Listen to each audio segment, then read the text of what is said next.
수송 기술과 에너지, 지켜야 할 약속, 수송 안전.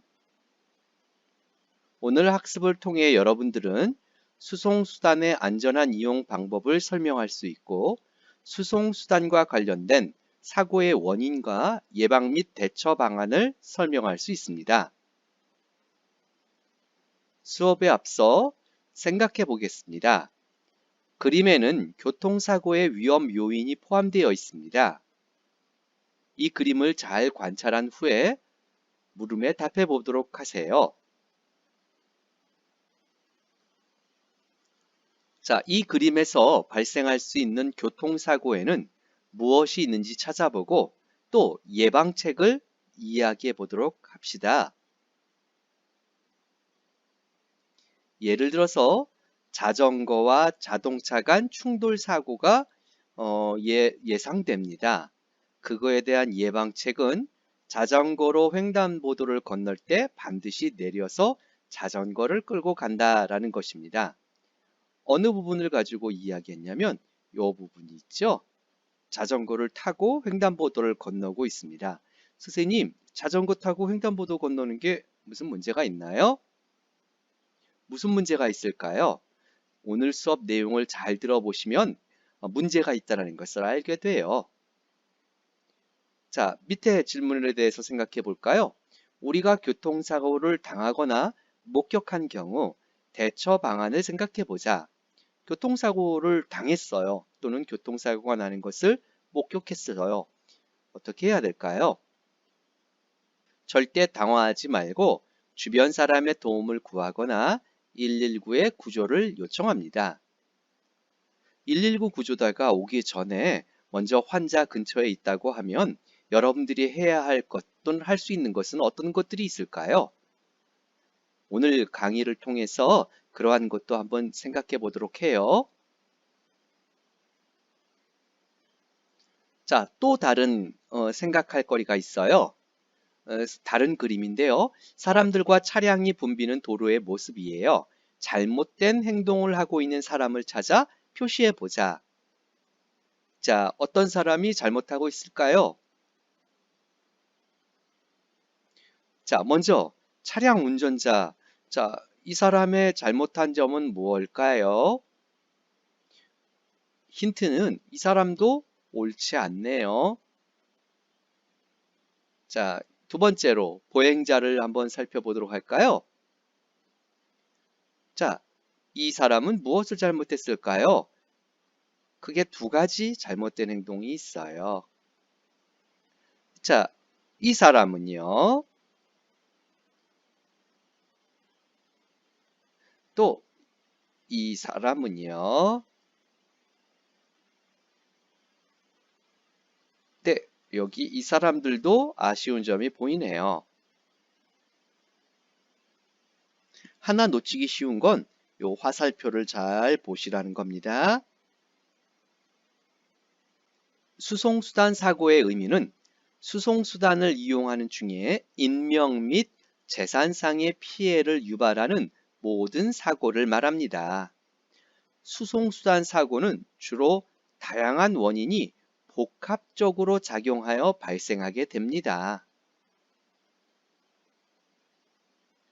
수송수단의 주요 원인을 살펴볼까요? 첫 번째는 인적 요인입니다.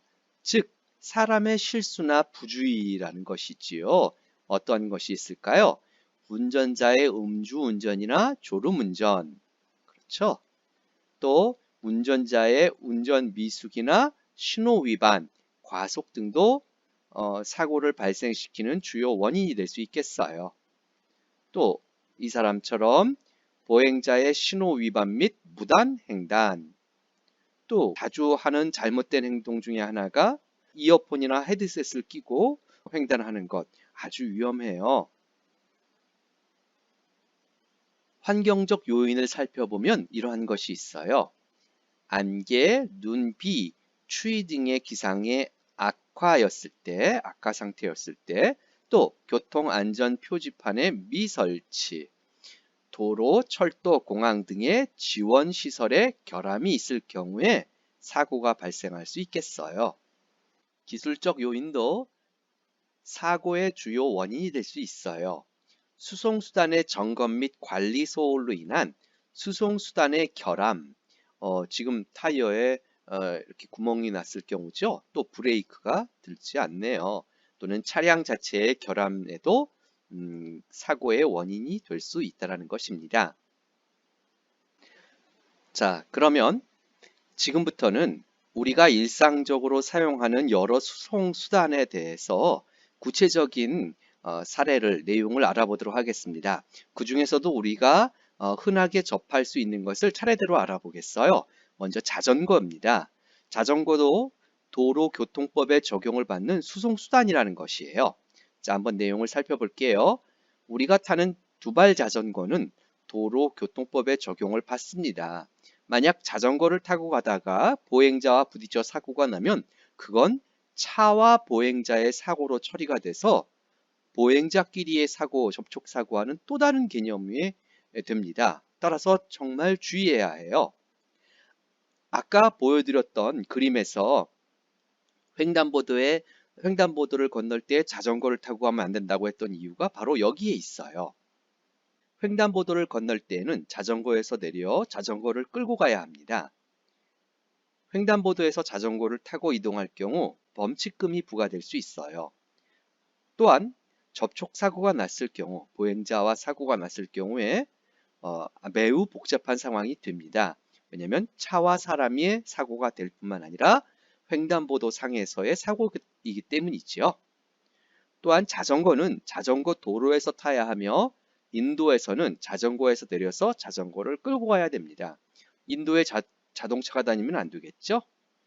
또 자전거 전용 도로에서 자전거를 끌고 가는 것은 역으로 도로교통법 위반입니다. 왜냐하면 다른 자전거 타고 가는 사람과 접촉사고가 날 수 있잖아요.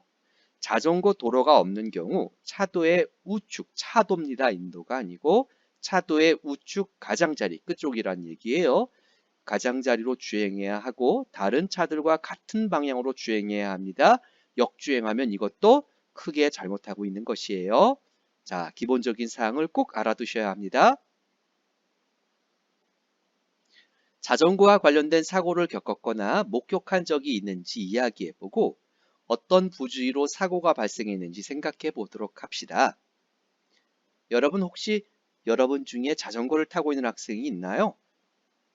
또는 자전거를 타고 가다가 사고가 난 것을 목격한 경우가 있나요? 그것을 한번 우리 생각해 봐요.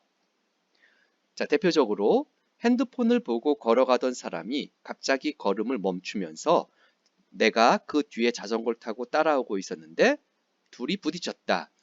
당연히 핸드폰 보면서 걷던 사람이 잘못한 거지만 이 사람이 걸어갔다는 건 인도나 횡단보도 아니겠어요? 거기에 제가 자전거를 타고 있었다는 것이기 때문에 제 과실이 굉장히 커요. 따라서 핸드폰을 보고 걷는 것도 잘못됐지만 이 경우에 자전거를 타고 사람이 가는 데를 갔다는 것 자체도 큰 문제입니다. 다음은 자전거 사고의 유형을 한번 알아볼까요? 먼저 장애물이 있는 곳에서의 사고.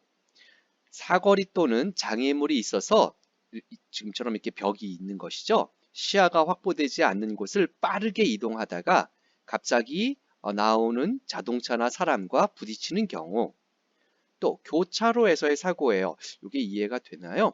자전거와 자동차가 도로에서 서로 양보하지 않고 우회전하면서 부딪힌다. 이게 무슨 말이냐면 이 자동차는 이렇게 가려고 하고요. 우리는 예를 들어서 이렇게 가려고 한다고 하죠.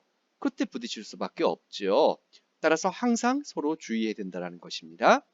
인도에서도 사고가 날 수 있어요. 인도에서 자전거를 끌고 가지 않고 타고 가다 보행자와 부딪히는 사례가 가장 대표적이죠.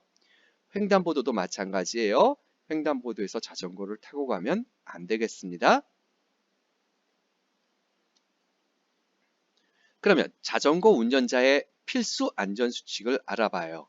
첫 번째, 자전거 보호 장구를 착용합니다. 그렇죠? 머리나 무릎 등에 상처를 최소화할 수 있는, 피해를 최소화할 수 있는 보호 장구를 꼭 착용해야 합니다. 또 외출 전 자전거를 점검해야 합니다. 즉 브레이크의 이상 유무, 또 타이어 공기압의 이상 유무 등을 살펴서 갑자기 발생할 수 있는 사고를 미연에 막을 수 있겠어요. 자전거를 탈 때 음악 감상이나 휴대폰 사용 등을 자제해야 됩니다. 또 야간 운행 시에는 라이트를 반드시 켜서 다른 사람을 살펴보는 것도 중요하지만 다른 차나 사람이 자전거가 온다라는 것을 알리는 방법도 필요합니다. 자, 이것을 보다 이해하기 쉽게 그림으로 표현해 봤어요. 안전모와 보호대를 반드시 착용합니다. 주행 시 음악을 듣거나 휴대폰을 하거나 심지어 손을 놓고 타는 경우도 있는데 아주 위험합니다. 야간에는 전조등을 켜고 반사체를 부착합니다. 여기서 반사체라는 것은 특별히 뒤쪽이 될 수가 있겠어요. 앞쪽에는 라이트가 있기 때문에 자전거가 온다는 것을 알 수 있지만 뒤쪽에서는 그러한 부분이 적기 때문에 부딪힐 수가 있기 때문이지요. 사람이 보행하는 인도에서 주행하지 않고 자전거 전용 도로를 이용해야 합니다. 또 자전거 전용 도로를 이용하더라도 다른 자전거와 스치거나 부딪히지 않도록 적절한 안전거리를 유지해야 합니다.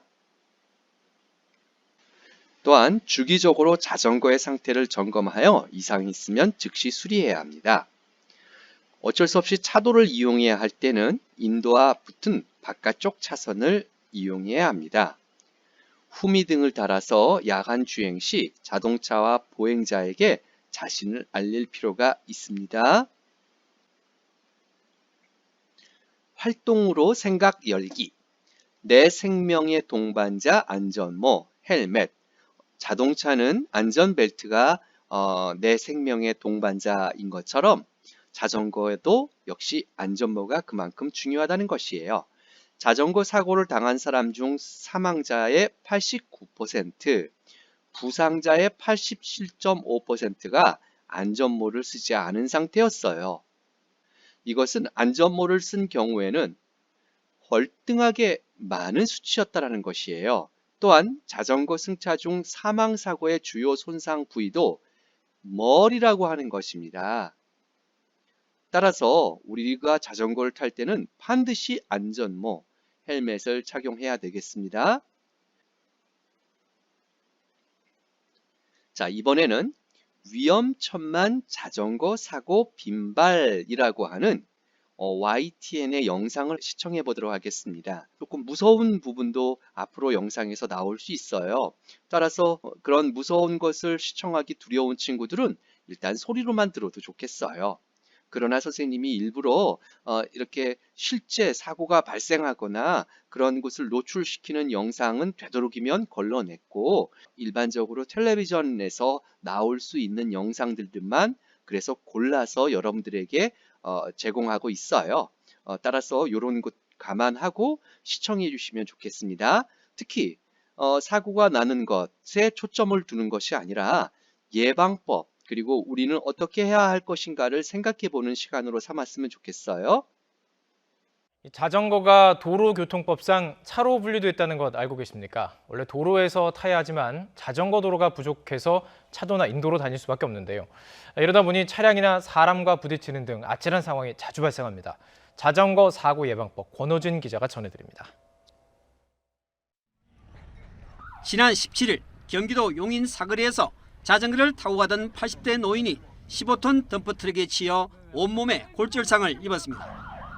차체가 높은 트럭이 우회전하다 자전거를 보지 못해 일어난 사고입니다. 지난 16일 강원도 춘천에서도 역시 사거리에서 승용차와 자전거가 부딪혀 자전거를 타던 10대가 크게 다쳤습니다. 신호위반이 원인으로 추정됩니다. 자전거 이용 인구가 1,300만 시대에 접어들면서 매년 사고가 늘고 있습니다. 자전거 교통사고는 2011년부터 5년 동안에만 5천여 건 이상 급증하는 등 연평균 9.4% 증가했습니다. 또 해마다 270에서 280여 명이 사고로 숨졌습니다. 주로 자동차에 의한 사고지만 자전거가 안전운전 의무 불이행 등으로 가해자가 되는 경우도 많습니다. 자전거 교통사고를 예방하려면 우선 자전거 도로를 이용해야 합니다. 하지만 현실적으로 태부족한 실정이어서 교통 법규를 준수하는 게 중요하다고 경찰은 지적합니다. 도로 가장자리 2분의 1 지점을 운행하되 갓길이 있으면 그곳을 이용하고 명확한 수신호도 할 것을 권합니다. 도로에서 자동차에 비해 상대적으로 자전거는 약자일 수밖에 없으므로 반드시 수신호를 하며 자신이 운행하고자 하는 방향과 의도를 상대방 운전자에게 정확히 전달을 하며 운행하시는 부득이 인도에서 자전거를 탈 경우 우측으로 통행하고 야간에는 식별 가능한 안전장치 등을 갖춰야 자신과 타인을 보호할 수 있습니다. 차는 자전거를 보호해야 된다는 생각을 가져야 될 것 같고 자전거도 마찬가지로 보행자를 보호해야 된다는 생각을 가지면 좋겠습니다. 자, 어떤가요? 자, 자전거가 굉장히 위험하다는 것을 알게 되셨나요? 또한 무엇을 주의해야 될지 스스로 생각해 보는 시간이 되셨나요? 자, 이번에는 자전거 안전모를 안 쓰면 머리 부상 위험이 8배 높다라고 하는 KBS 뉴스를 다시 한번 보도록 하겠습니다. 다시 한번 부탁드립니다. 다소 무서운 장면이 나올 수 있으니 너무너무 싫은 학생들은 소리로만 들어주시면 좋겠고요. 또한 두 번째는 사고에 초점을 맞추는 것이 아니라 위험하기 때문에 우리는 어떻게 해야 될 것인가를 생각해보는 계기로 삼아야 되겠습니다. 네, 지난 9월 말부터 자전거 안전모 착용이 의무화되었지만 여전히 지키지 않는 경우가 많습니다. 자전거 사고는 특성상 머리를 다치는 경우가 가장 많은데 안전모를 안 쓰면 그 위험성이 8배 넘게 커집니다. 김수영 기자가 취재했습니다. 신호가 바뀌어 승용차가 출발하는 순간 갑자기 튀어나온 자전거에 그대로 부딪히고 맙니다. 도로를 거꾸로 달리던 자전거가 승용차를 들이받기도 합니다. 교통규칙을 제대로 지키지 않은 자전거 운전자들. 하지만 차 때문에 위협을 느끼는 일도 많습니다. 일반 도로를 더 많이 타고 있는 상황이고요. 그러다 보니 좀 차량이라던가 위험을 맞닥뜨리는 경우가 더 많이 있는 것 같습니다. 문제는 어느 쪽의 과실이든 자전거를 타다 사고가 났을 때 다치는 부위입니다. 사고가 나면 바닥으로 고꾸라지는 자전거 사고의 특성상 사망자들이 다친 부위의 3분의 2가 머리였습니다. 이 때문에 지난 9월 말부터 자전거 안전모 착용이 의무화됐지만 아직 처벌 규정이 없어 지키는 사람이 많지는 않습니다. 출근길 아침 30분 동안 지켜보니 안전모를 쓴 자전거 이용자는 10명 중에 1명꼴. 안전모도 없이 차를 아슬아슬 피하거나 차로 한가운데로 지나가기도 합니다. 이렇게 안전모를 쓰지 않고 있다 만일 사고를 당하면 안전모를 썼을 때보다 머리에 가해지는 충격이 성인의 경우 8배, 어린이의 경우 12배가 넘습니다. 자전거 같은 경우는 실제 운전자를 보호할 수 있는 안전장치가 따로 마련되어 있지 않습니다. 9m 이하 도로 또는 도시부에서 사고가 많기 때문에 단거리라고 할지라도 헬멧 착용이 꼭 필요하다고 말씀드릴 수 있겠습니다. 조명장치 없는 야간 주행이나 음주운전은 반드시 피해야 합니다. 달릴 땐 차와 똑같이 우측으로 통행해야 합니다. KBS 뉴스 김수현입니다. 자, 어떻습니까, 여러분? 이 영상을 보기 전에 안전모 중요하긴 한데 귀찮아. 혹시 이렇게 생각하지는 않으셨나요? 그런데 통계가 말해주듯이 굉장히 큰 차이가 있어요. 따라서 다소 번거롭고 귀찮더라도 안전모를 꼭 착용해야 되겠습니다. 자, 이번에는요. 자전거 사고 났을 때 어떤 법을 적용하나라는 것을 한번 뉴스를 통해서 알아보도록 할게요. 네, 야외 활동하기 좋은 이맘때 자전거 사고가 연중 가장 많이 발생하는 것으로 나타났습니다. 이 자전거는 통상적으로 보험을 들어놓지 않기 때문에 사고가 나면 훨씬 더 복잡해지는데요. 오늘 이 문제를 알아보겠습니다. 김현우 소장님, 예. 자전거 타다가 사고가 나면 이 법적인 적용 기준이 자동차와 같습니까? 아니면 다릅니까? 네, 많은 분들이 아마 자동차와 자전거를 구분해서 생각하실 텐데요. 그렇죠. 도로교통법상 자전거는 이 차에 해당됩니다. 그래서 예. 차와 동일하게 적용을 받습니다. 그러니까 예를 들어서 이 중앙선이 있는 도로에서 자전거를 타고 건너가다가 차와 부딪혔을 경우, 이 경우에는 자전거도 차에 해당되기 때문에 불법 중앙선 침범으로 적용을 받을 수가 있습니다. 네. 또 사거리에서 불쑥 튀어나온 이 자동차와 부딪혔을 경우에 이 차대의 차기 때문에 사거리에선 먼저 진입한 차량이 우선이거든요. 그렇기 때문에 자전거는 가해자가 될 수 있습니다. 그러니까 자전거는 차보다 덜 위험하고 보행자이겠거니 생각하지 마시고요. 도로교통법상 차라고 생각하시고 늘 규정을 준수하셔야 되겠습니다. 그렇다면 이 도로교통법 적용을 받는다면 예. 만일 그 자전거 전용 도로가 없는 곳이라면 무조건 차도로 다녀야 되는 건가요? 네, 맞습니다. 이 자전거는 차로 간주하기 때문에 이 사람을 위한 인도로는 다니셔서는 안 됩니다. 예. 차도의 맨 이 마지막 차선 그 우측 가장자리로 통행을 하셔야 됩니다. 또 이 자전거와 보행자가 같이 다닐 수 있는 겸용도로 요즘에 많이 볼 수 있는데요. 이 겸용도로를 달릴 때에도 보행자와 부딪히거나 접촉하지 않도록 자전거 운전자가 주의를 하셔야 됩니다. 또 자전거를 타고 가다가 횡단보도를 건너는 경우가 있는데요. 이때 이 신호가 바뀌면 자전거를 탄 채로 건너시는 분들이 종종 있습니다. 이 자전거는 차에 해당되기 때문에 보행자를 위한 횡단보도를 건너서는 당연히 안 되겠죠. 자전거에 내리셔서 반드시 끌고 이동을 하셔야 보행자로 인정을 받을 수가 있습니다. 그런데 사실 말이 쉽지 저 차도로 다닌다는 게 상당히 불안하거든요. 자전거 타시는 그렇죠. 분들은. 그렇다면 또 스스로 안전수칙을 좀 많이 지켜야 될 것 같은데 어떤 맞습니다. 것들이 있습니까? 여러 가지를 지키셔야 되는데요. 만약에 술을 마시고 자전거를 운전을 하신다, 이것도 절대 안 됩니다. 예. 음주운전과 똑같이 단속을 하거든요. 또 범칙금도 3만 원이 부과됩니다. 만약에 이 음주 측정에 거부할 경우에는 10만 원이 부과되고요. 9월부터는 도로교통법도 개정이 되면서 이 운전자뿐만이 아니라 동승자도 자전거 이 안전모를 착용을 하셔야 됩니다. 네. 자전거 사고가 났을 때 가장 많이 다치는 부위가 머리거든요. 예. 본인과 이 동승자의 안전을 위해서 안전모는 반드시 챙기셔야 되겠고요.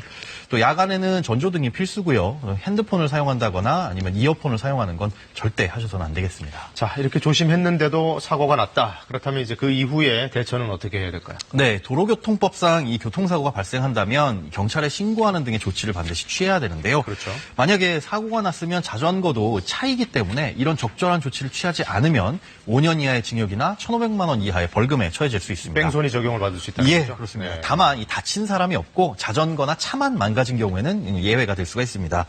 일단 사고가 나게 되면 이 사람이 다쳤을 경우에 크게 다치면 의식이 있는지 없는지도 확인을 해야 되고 예. 필요하다면 119에 신고하는 조치도 해야 되겠죠.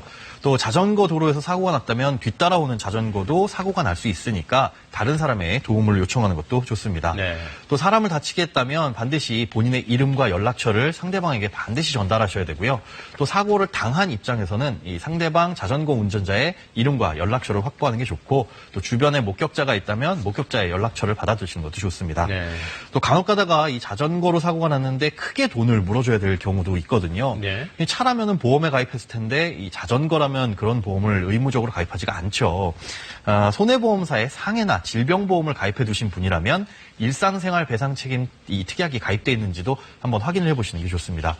이 경우에는 패키지로 본인도 모르게 가입하시는 경우가 많은데요. 네.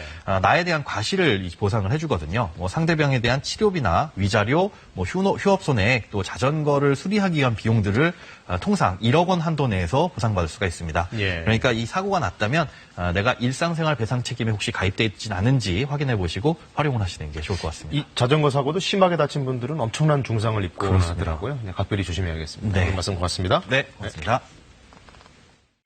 오늘은 자전거의 날입니다. 날씨가 따뜻해지면서 강변에서 자전거 타는 분들이 많은데요.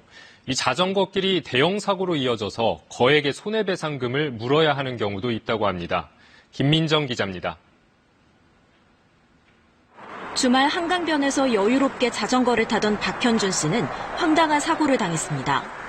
앞서가던 자전거가 갑자기 유턴을 하는 바람에 미처 피하지 못하고 부딪힌 겁니다. 지나가려는 찰나에 그 자전거가 여기서 이렇게 제 바로 앞에서 돌려버리니까 저는 이렇게 피하거나 브레이크 잡을 틈도 없이 이 사고로 수술까지 받았습니다. 음대가 끊어져가지고 이제 수술하게 됐어요. 수술 10cm 이상. 박 씨는 앞선 자전거 운전자가 사고를 유발했다고 소송을 냈고 법원은 상대방이 1,700만 원을 배상해야 한다고 판결했습니다. 예고 없이 방향을 바꾸거나 유턴하는 행위는 뒤따르는 자전거에 대한 주의 의무를 위반했다는 취지입니다. 무리한 과속, 차로 침범, 지나치게 가까운 거리에서 운행하는 행위 모두 주의 의무를 위반한 행위입니다. 어느 쪽이 주의 의무를 더 위반했느냐에 따라서 그만큼 과실 비율이 산정이 되고 과실 비율이 큰 쪽이 배상해야 될 손해배상액이 더 크게 됩니다. 자전거로 큰 사고는 없을 것이라는 안일한 생각도 금물입니다.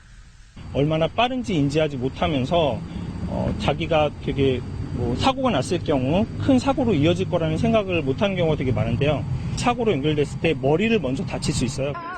한 해 발생하는 전체 자전거 사고는 15,000건 정도, 사망자는 250여 명에 달합니다. KBS 뉴스 김민정입니다.